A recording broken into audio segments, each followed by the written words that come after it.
Hello guys, അപ്പോൾ ഇന്ന് നമ്മുടെ അച്ഛമ്മയുടെ സ്പെഷ്യൽ ഇഞ്ചമ്പുളി ആട്ടോ. അപ്പോൾ നമുക്ക് കാണാം നമ്മുടെ ഇഞ്ചി അതേപോലെ തന്നെ പച്ചമുളക് കാര്യമൊക്കെ നമ്മളവിടെ സെറ്റ് ചെയ്ത് വെച്ചിട്ടുണ്ട്. എന്നിട്ട് ഇതാ അച്ഛമ്മ അരിയുന്ന പോലെ ഇതാ ഇങ്ങനെ കുനുകുനാ നമ്മൾ അരിഞ്ഞ് കൊടുക്കണം. അതേപോലെ തന്നെ കേട്ടോ പച്ചമുളകിൻ്റെ കാര്യം. പിന്നെ നമ്മൾ ഈ മൺകലത്തിലാണ് നമ്മൾ ഇഞ്ചമ്പുളി ഉണ്ടാക്കാൻ പോകുന്നത്. അപ്പോൾ ഞാനൊരു തണ്ട് വേപ്പിലെടുത്തിട്ട് ഞാൻ അതിലോട്ട് ഇട്ട് കൊടുക്കുന്നുണ്ട് കേട്ടോ.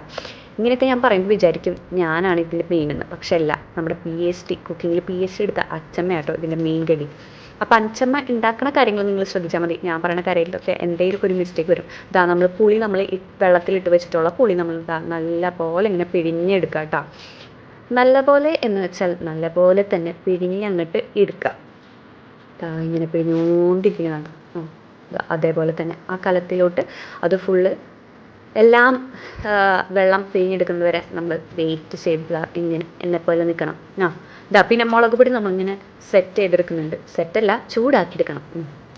എന്നിട്ട് നമ്മൾ കലം കാര്യമൊക്കെ നമ്മളവിടെ സെറ്റ് ചെയ്ത് വെച്ചിട്ടുണ്ട്. എന്നിട്ട് നമ്മൾ ചൂടാക്കിയ മുളക് പൊടി എന്ത് ചെയ്യണം, കലത്തിലോട്ട് നമ്മളിങ്ങനെ ഇട്ട് കൊടുക്കണം. അങ്ങനെ ആ പണി കഴിഞ്ഞു. എന്നിട്ട് നമ്മൾ ആവശ്യത്തിനുള്ള ശർക്കര നമ്മൾ എടുത്ത് വെക്കുക. പിന്നെ കുറച്ച് 2-3 പീസ് വെളുത്തുള്ളി അച്ഛൻ എടുത്ത് വെച്ചിട്ടുണ്ട്. അത് നമ്മൾ ചൂടാക്കി കൊടുക്കുക. നമ്മൾ ശർക്കരയിൽ ഒത്തിരി വെള്ളം നമ്മൾ ഒഴിച്ചു കൊടുത്തിട്ട് അപ്പോൾ അങ്ങനെ ശർക്കര പാനി ഉണ്ടാക്കാൻ വേണ്ടിയിട്ട് റെഡിയാക്കി വെച്ചിട്ടുണ്ട്. എല്ലാം അപ്പോൾ സെറ്റാക്കിയിട്ട് വെച്ചിട്ടുണ്ട് അച്ഛൻ. അതിന് ശേഷം നമ്മൾ ആ വെളുത്തുള്ളി ചൂടാക്കിയില്ല, അത് നമ്മൾ ഇതാക്കി എടുക്കുന്നുണ്ട്. അതിന് ശേഷം ചുക്കെടുത്തിട്ട് നമ്മൾ അതിലോട്ട് നമ്മൾ ഇട്ട് കൊടുക്കാം കേട്ടോ. എന്നിട്ട് നല്ല പോലെ ഇളക്കി കൊടുക്കുക. അത് ശർക്കര സെറ്റായി വരുന്നുണ്ട്.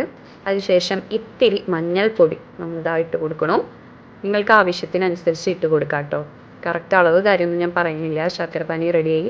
എന്നിട്ട് അതിലോട്ട് ഒഴിച്ച് കൊടുക്കണം. അങ്ങനെ നല്ല രീതിയിൽ തിളച്ച് പൊങ്ങി വരുന്നുണ്ട്. അതിനുശേഷം നമ്മളൊരു ചീഞ്ചട്ടി എടുത്തിട്ട് ഇഞ്ചി അതേപോലെ തന്നെ മുളക് കുറച്ച് എണ്ണയും എടുത്തിട്ട് നമ്മൾ നല്ല പോലെ ചൂടാക്കിയെടുക്കല്ല, നമ്മൾ വറുത്ത് എടുക്കണം. ഞാൻ അച്ഛമ്മേനോട് ഇങ്ങനെ ചോദിക്കുന്നുണ്ട് കേട്ടോ, എപ്പോൾ അച്ഛമ്മേൻ്റെ സെറ്റ് പറഞ്ഞു വീറ്റ് കറോ.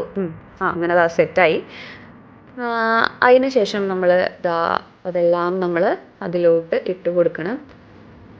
എല്ലാം നല്ല വടിച്ചെടുത്ത് സെറ്റാക്കി എടുക്കുകയാണ് ചെയ്യുന്നത്.